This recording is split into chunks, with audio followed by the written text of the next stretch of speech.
If you have ever watched HBO's The Wire, you probably remember how it starts. In the very first scene, we see Detective McNulty talking to a man about a murder. The dead man's nickname was Snotboogie. He was shot for stealing money from a street dice game. The strange part?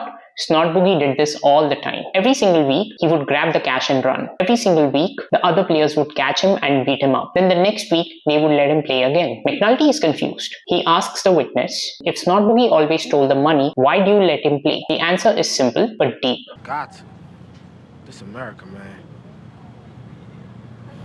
This opening scene from The Wire tells us about what the whole series is about. It's about the systems and rules, the games we all live inside of. These games are everywhere. In schools, in police stations, in politics, and on the street corners. The show argues that in America, even when the game is broken and unfair, people have to keep playing. They can't just walk away. The game is rigged, but everyone is forced to join in. The Wire shows us how these systems keep going year after year. They often hurt the very people that they're supposed to help. In this video essay, I'll break down examples from the show to answer the question, why does America let everyone play? The answer is a tough one, because the game is designed to protect itself. It leaves many people with no other choice, and it sells a false hope that anyone can win.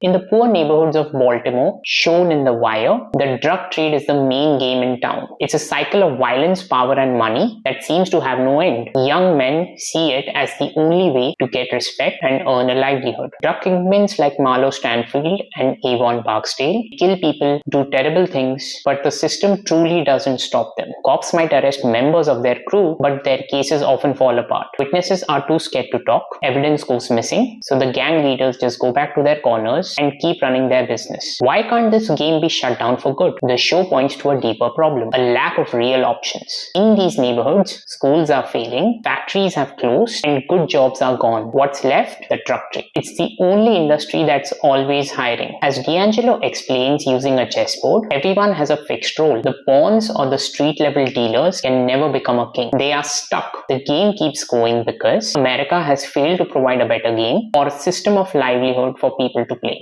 When you're desperate, you play any game that promises a reward, even a deadly one. The Baltimore Police Department is supposed to stop the drug trade, but it has become a rotten game of its own. In this game, what matters most isn't justice or helping people. It's looking good on paper. Take Detective Jimmy McNulty. He's brilliant, but he constantly breaks the rules, disrespects his bosses, and keeps going his own way. Why is he tolerated? Because sometimes his wild plans actually work and get arrests. His biggest scheme is inventing a fake serial killer case to trick City Hall into giving the police department and his detail more money. This is clearly unethical, but police department brass looks the other way because they need results. They need to show their bosses in City Hall that crime numbers are going down. Officers like Herc are another example. He is careless, loses equipment, steals money, and often engages in police brutality. But he rarely gets in serious trouble. Why? Because he is manual labor for the police department. The police department brass meets regularly for weekly ComStat meetings, where commanders have to report their numbers. How many arrests were made, how many cases were closed. It's all about statistics. As Major Bunny Colvin says, they're not counting the bodies in the streets. He means that the bosses aren't measuring the real harm in the community, just numbers that make them look effective. So the law enforcement game rewards people that play along with their messed up rules, not those who try to do the right thing. It values quick arrests and numbers over solving real problems. This means that the cycle of mistrust between the community and the police never ends. Downtown, in the offices of the City Hall, a different game is being played. This is the game of politics, where power and money are the real goals, not helping the city. Senator Clay Davis is the master of this game. He smiles for the cameras, gives great speeches, and steals money through fake charities, lobbyists, and even drug dealers. Everyone knows he's corrupt, but he keeps getting re-elected. He understands the game. As long as you help other politicians raise campaign contributions, deliver votes through endorsements and remain electable, you can get away with almost anything. We see the same thing happen to Mayor Tommy Carcetti. He starts out wanting to be different, to clean up crime in Baltimore. But once he's in power, he changes. To get more money for the police, he cuts funding for schools and other programs. He refuses to make a deal with the Republican governor of Maryland and focuses his attention on getting elected as the governor himself, instead of delivering on his promises to Baltimore. The political game often forces good people to make bad choices. Those who refuse to play the game get pushed aside and never get anything done. The Wire shows us that in this game, corruption isn't a bug, it's a feature. The system runs on it.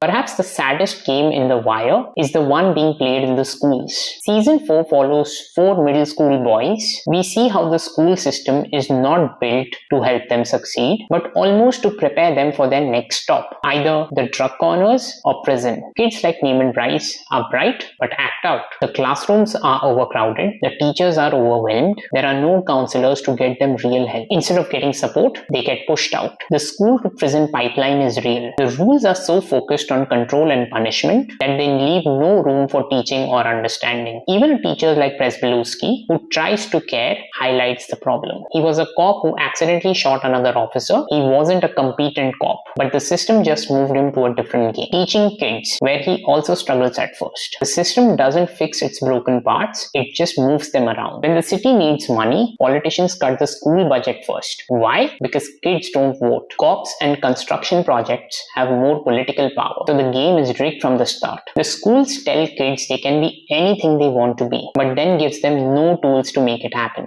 It's a game that claims to offer a way out, but really it's just another trap. In Season 2, The Wire looks at the port of Baltimore, where stevedores used to have good union jobs unloading ships. This is the story of blue-collar America. Frank Sobotka is a union leader of the stevedores of Baltimore, but he sees his profession disappearing due to globalization and automation. Frank is desperate to save his community's way of life, so he breaks the rules. He starts doing small favors for smugglers to raise money to lobby politicians. He wants them to fund a new port to bring more ships, but the politicians are corrupt and his crimes pull him into bigger dangers. Frank's story shows what happens when the economic game changes on ordinary people. America once promised that hard work equals a good life, but with globalization and the advent of new technology like automation, that promise was broken for blue-collar workers like the stevedores. The system has no plan for them. They were left to cheat just to try to survive, or to simply fade away. The game here isn't about fairness, it's about profit, and workers are often the ones who lose. So why does America keep letting everyone play? The Wire gives a complex answer. All these games, the streets, the police, politics, schools, the docks, are connected. They feed each other. Failing schools create kids with no skills. Kids with no skills turn to the drug trade for work. The drug trade creates crime stats that the police have to chase. Politicians demand that the crime stats go down to get re-elected.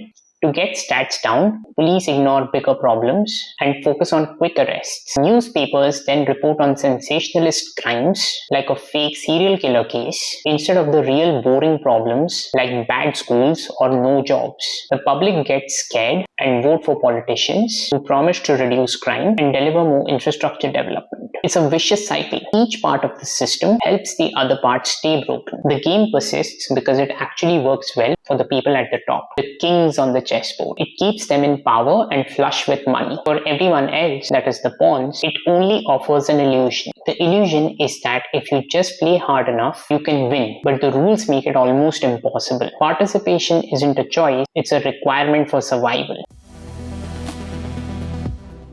The Wire argues that America's habit of letting everyone play the game is not about giving everyone a fair chance. Instead, it's a sign of a deep failure. From the street corners of West Baltimore to City Hall, the series shows us institutions that are hollowed out. They force everyone to become part of the problem just to get through the day. The game doesn't work, but it is too powerful to stop. It keeps going because it is easier to keep playing with the old broken rules than to visualize and to build a completely new system. The final question The Wire leaves us with is a haunting one. Is change even possible? Can the game ever be changed from within, or do you have to tear it all down and start all over? The show doesn't give us an easy answer, but by showing us the game in such detail, it forces us to stop and think. It challenges us to look at our own world, our own schools, police, and leaders, and ask, are we just letting Snotboogie play again, or are we going to hold him accountable and create a new game where everyone actually has a fair shot? I hope you enjoyed this deep dive as much as I enjoyed putting it together for you. If you want to watch more deep dives into The Wire and other prestige films and TV shows like this, it'd mean the world to me if you gave this video a thumbs up. It really helps the channel grow. And if you know someone else who'd love this kind of deep dive analysis, please consider sharing it with them. It's the best way to spread the word. Most importantly, if you haven't yet, hit that subscribe button. We're building a really cool community here, and I don't want you to miss out on what's coming next. And while you're at it, hit that bell icon next to the subscribe button. That way, YouTube will let you know the moment the next video drops, so you'll never miss a video. Before you go, I wanted to let you know that you can support this channel directly and deck out your space by visiting our online store. We've got a ton of fan art, alternative movie posters, and other goodies celebrating all your favorite films and shows. Seriously, it's a passion project. If you're a fan of one of the greatest shows ever made, you have to check out Pop 8's The Wire collection. We've got posters, we've got beautiful frame prints, phone grips, mouse pads, and more, all dedicated to The Wire. Whether it's for your office, your living room, or the perfect gift for that friend who keeps saying, Oma, come in. There's something there you'll love. The link is waiting for you in the description below. My name is Vikrant. Thank you so much for watching. I put a lot of heart into this, and your support makes it all possible. Take care, and I'll see you in the next one.